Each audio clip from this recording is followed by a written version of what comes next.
everyone, it's Magical Mom Laura, and today we are going to be going over the pros and cons of going concierge on Disney Cruise Line.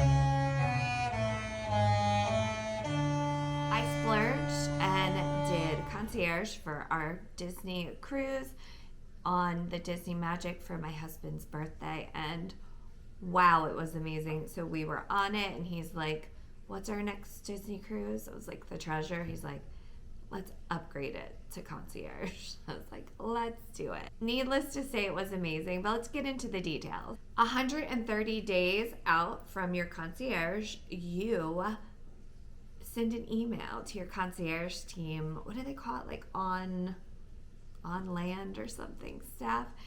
And they give you guidelines. So it's things like cabanas, which we did not get for the Treasure. The cabanas are in high demand at Castaway Cay, and the Treasure is their largest ship. So I sent the email exactly at midnight. Not sure why we didn't get it, but I'm sure we are on a wait list.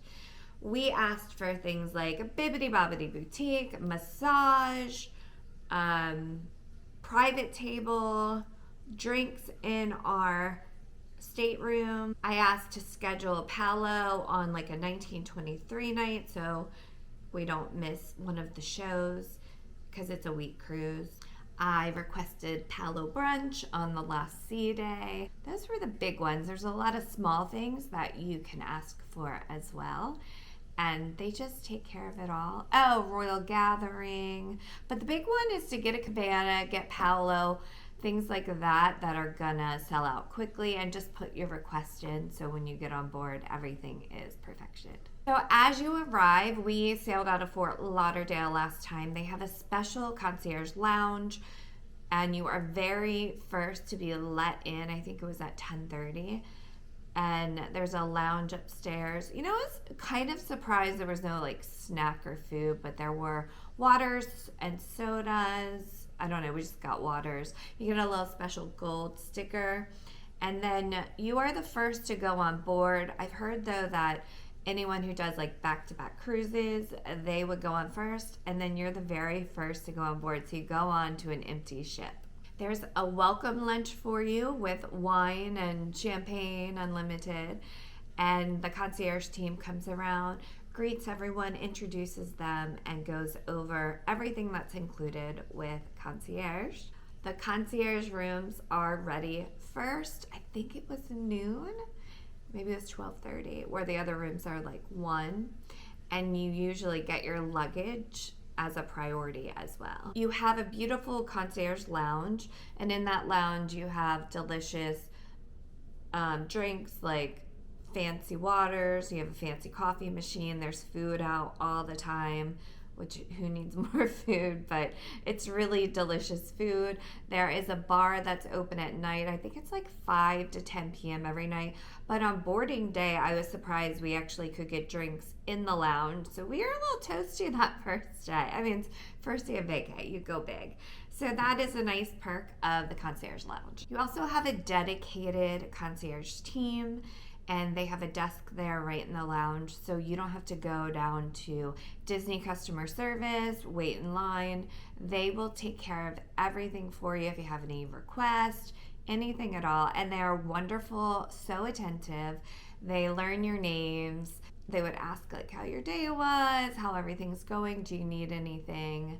And there's also a TV for kids with a movie playing in the lounge. One very cool perk is they bring in a character. So Captain Minnie came into the lounge and they tell you about it beforehand.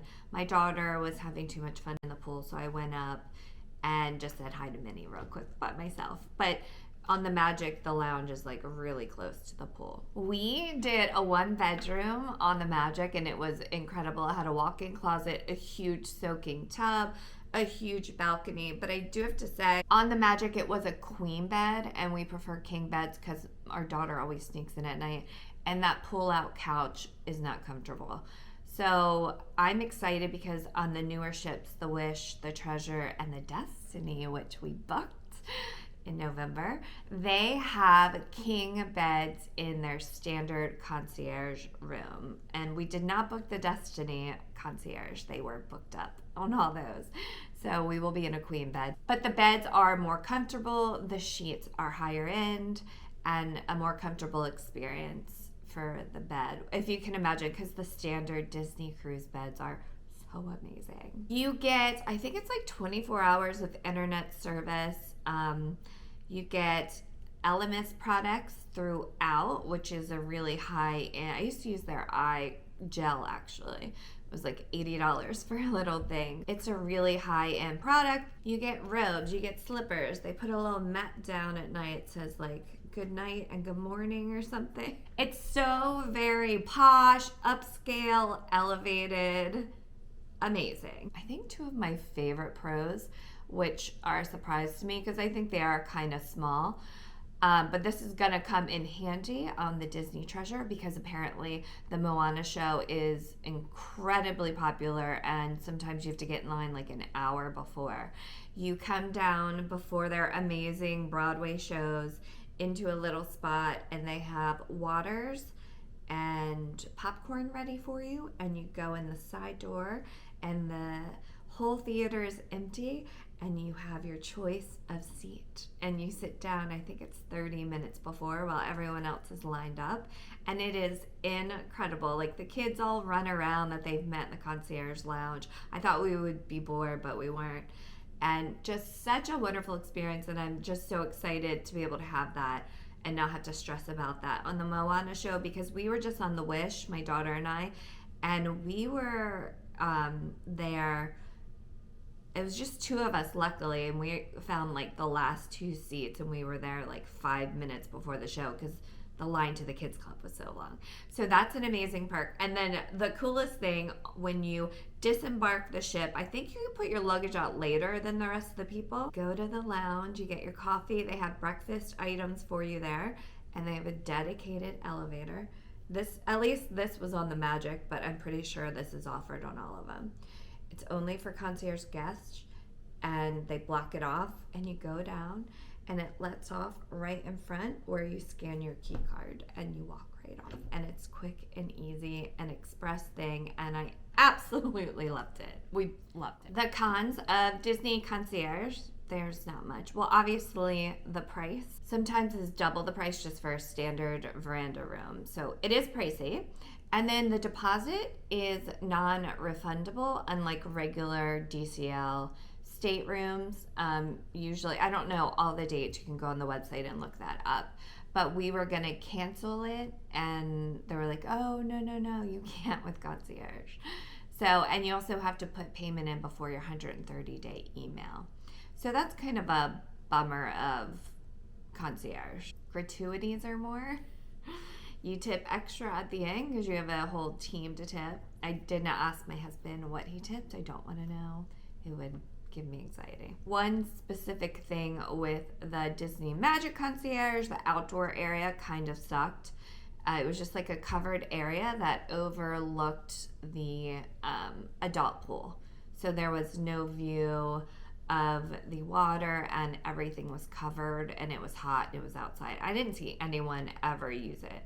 So I don't know what they're going to do, but I think like if they put a hot tub out there or something, I think it would get more use and be a nicer outdoor deck. But the Treasure Concierge deck looks incredible. I'm so excited. I think it has 2 hot tubs and a little like waiting thing, and it's on the front with like full view. So I am so excited. And the lounge looks incredible. And I think they have their own separate menu of hot items, as well as like the buffet style in the Concierge Lounge. Something stupid, but the popcorn wasn't warm. I would have liked fresh, warm popcorn for the show. That's small.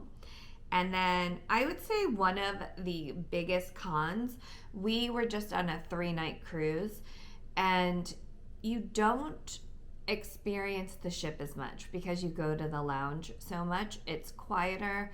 There's not as many people there. It's not as crowded. It's a peaceful, relaxing place.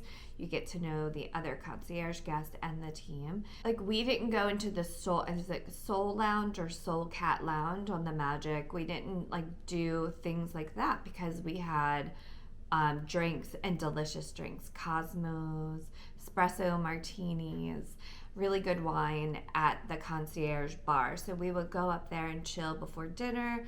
Landon would see her friends every night, and then we would grab a good glass of wine to take to dinner. So you don't go out and explore the ship as much. Those are my pros and cons of Disney Concierge. I am beyond excited to be doing Concierge for one whole week on their brand new ship, Disney Treasure, in August. So stay tuned for those. And thank you guys for watching, and I'll see you on the next one. Thanks for watching, like, and subscribe.